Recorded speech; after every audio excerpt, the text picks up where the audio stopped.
Shalom, selamat siang Bapak Ibu Saudaraku yang kekasih dalam Tuhan Yesus Kristus. Senang hari ini kita bisa bertemu kembali dalam acara renungan singkat di hari ini. Sebelum kita merenungkan firman Tuhan, mari kita berdoa mohon pimpinan Tuhan. Mari kita berdoa. Bapa di sorga, terima kasih untuk hari ini dalam kemurahan Tuhan. Tuhan perkenankan kami untuk kembali ada, menikmati hidup. Dan terima kasih karena hari ini kami boleh kembali merenungkan bagian dari firman-Mu. Kami berdoa kiranya Tuhan menolong kami sehingga kami dimampukan untuk memahami kebenaran firman-Mu ini dan menghidupinya dalam kehidupan kami dari waktu ke waktu. Di dalam nama Tuhan Yesus, Allah firman yang hidup, kami berdoa.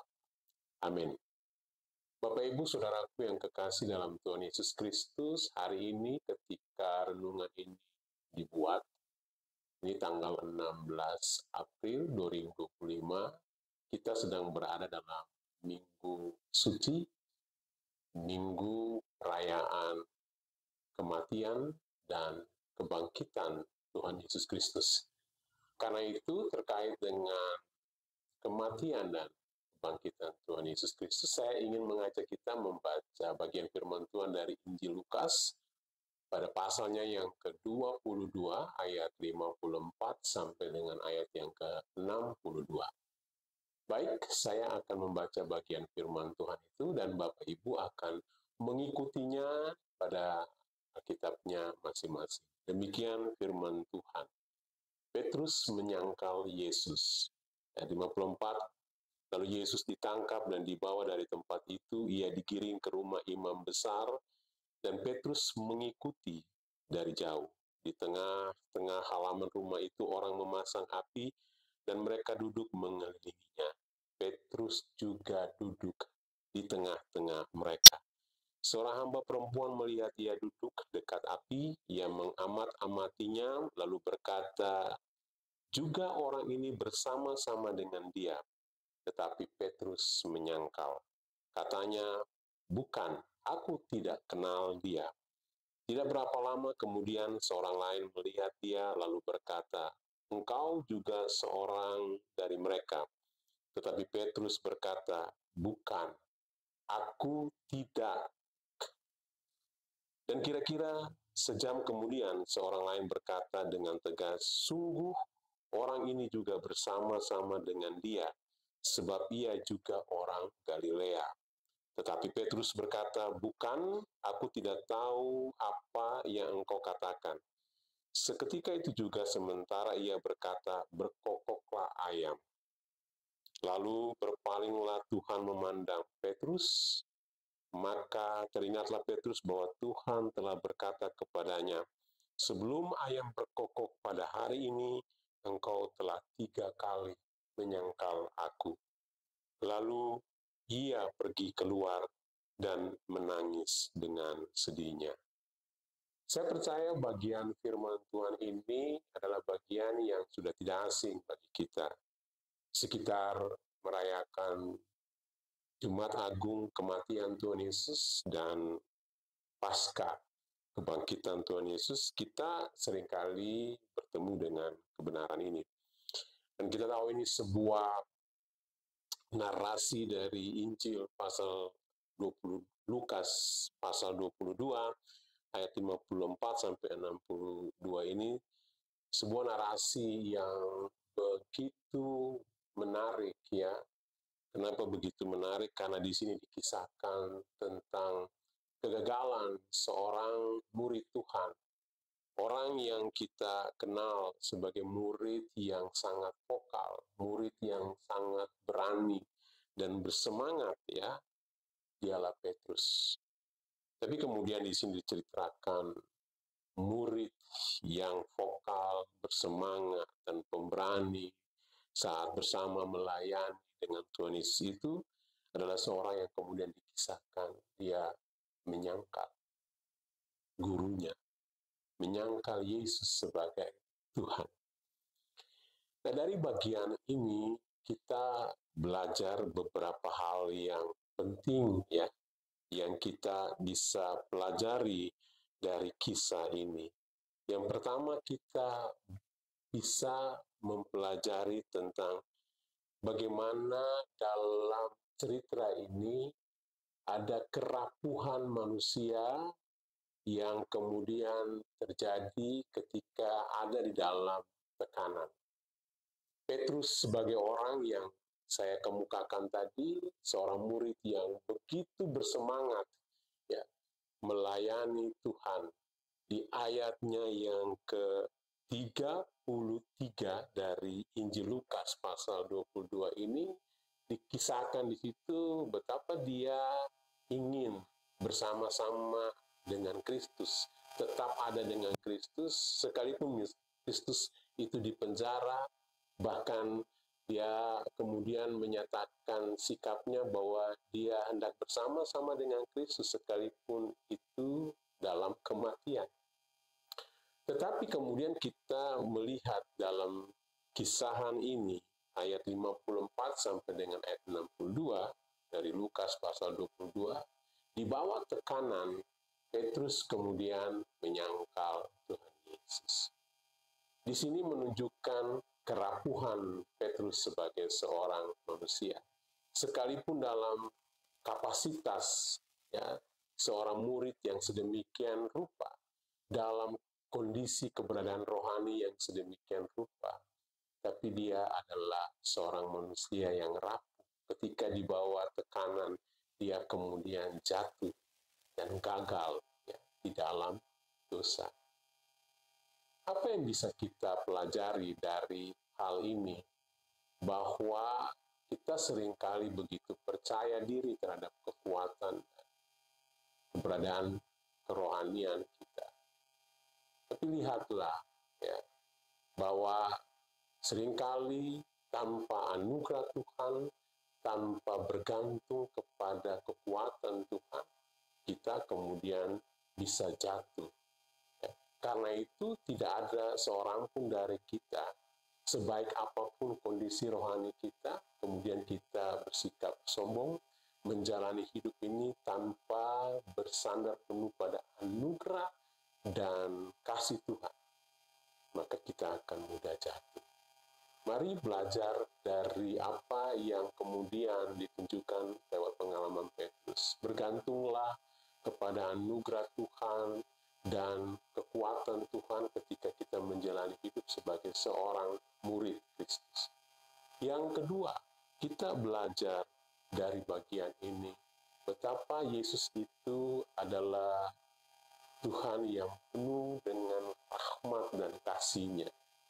Di ayat yang ke-62 di ayat yang ke-61 ditunjukkan kepada kita bagaimana di tengah kegagalan Petrus itu, Yesus menatap dia dengan tatapan yang penuh kasih, tatapan yang memulihkan. Dan tatapan Yesus ini kemudian menggerakkan hati Petrus. Dia kemudian menjadi sadar ya, akan dosa dan pemberontakan.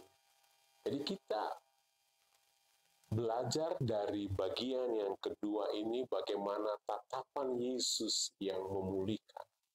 Ingatlah bahwa sekalipun kita berada di tengah-tengah kegagalan karena dosa, Tuhan itu memandang kita dengan kasih-Nya. Dalam kasih-Nya, Dia kemudian menghendaki kita untuk kembali, ya, menyadari dosa dan bertobat meninggalkan dosa. Itu adalah kasih-Nya bagi kita. Jadi kita belajar bahwa pada waktu kita mungkin gagal di dalam dosa, ya, pada waktu kita melakukan hal yang sungguh jahat di hadapan Tuhan, mungkin sama seperti Petrus ketika kita menyangkal Yesus.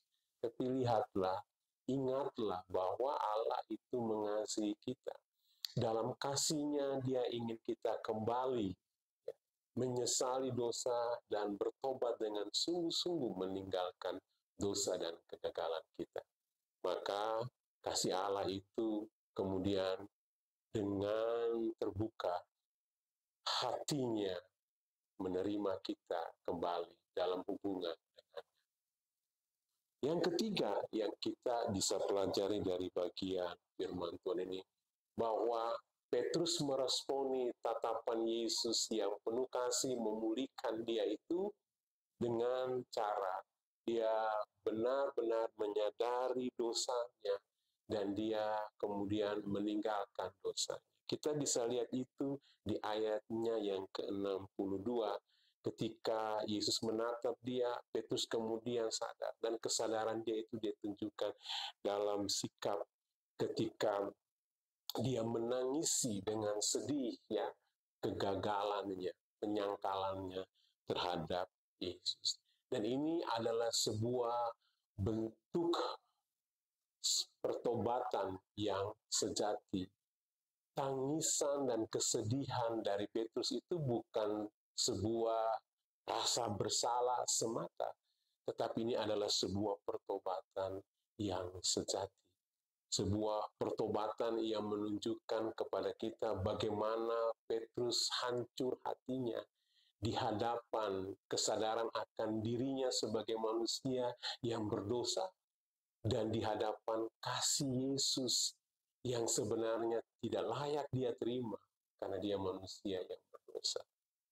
Jadi kita belajar dari bagian yang ketiga ini, bahwa pada waktu kita gagal di dalam dosa, kasih Tuhan itu yang kita ingat harusnya membawa kita untuk ada dalam sikap menyesali dosa, bertobat terhadap dosa itu dengan meninggalkan dosa itu dan hidup kembali di hadapan Tuhan untuk memuliakan Tuhan. Dan perhatikan bahwa hal yang penting di akhir dari hidup Petrus, karena pertobatannya yang sejati, ya, tangisan dan kesedihannya yang sungguh-sungguh di hadapan Tuhan karena dosanya.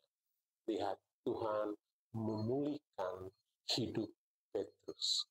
Di Yohanes 21, kalau kita lihat perjumpaan Yesus kembali untuk pertama kali dengan Petrus setelah kebangkitannya, itu terjadi di tepian Danau Galilea ketika Yesus memulihkan hidup Petrus dengan memberikan pertanyaan 3 kali, apakah engkau mengasihi aku? Dan pertanyaan itu setara dengan 3 kali penyangkalan Petrus terhadap Yesus. Tapi kemudian pertanyaan itu memulihkan hidup Petrus. Kita tahu dia kemudian diberikan kesempatan selanjutnya untuk menjadi seorang pemimpin yang melayani Tuhan hingga akhir hidupnya. Dia setia melayani Tuhan. Apa yang kita bisa pelajari dari pemulihan Allah terhadap Petrus?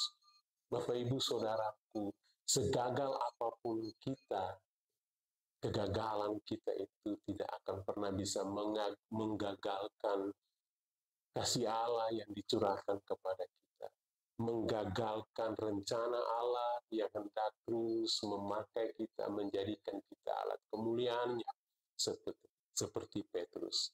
Karena itu, kegagalan apapun kita hari ini, dosa apapun yang kita sudah perbuat, mungkin kita sedang berada dalam kegagalan dan dosa saat ini.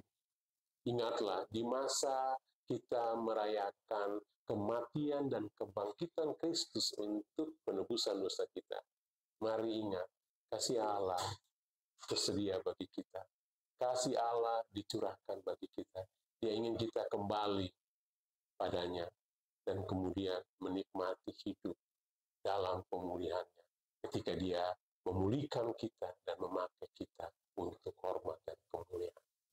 Kiranya Tuhan memberkati kita menjalani hidup kita sebagai seorang murid Kristus yang makin hari makin menyerupai Kristus. Amin. Mari kita berdoa. Bapa, kami bersyukur, berterima kasih untuk kebenaran firman-Mu hari ini. Kami bersyukur memiliki Allah di dalam Tuhan Yesus Kristus yang kami rayakan hari-hari ini.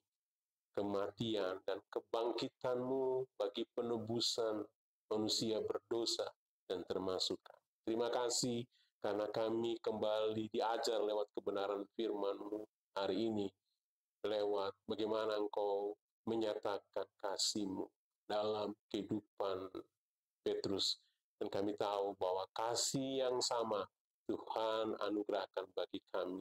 Segagal apapun kami dalam dosa, Engkau memandang kami dengan kasih-Mu, dan Engkau membuka hati-Mu, melapangkan tangan-Mu untuk menerima, menyambut kami kembali, memulihkan hidup kami, dan memakai kami kembali untuk kemuliaan-Mu.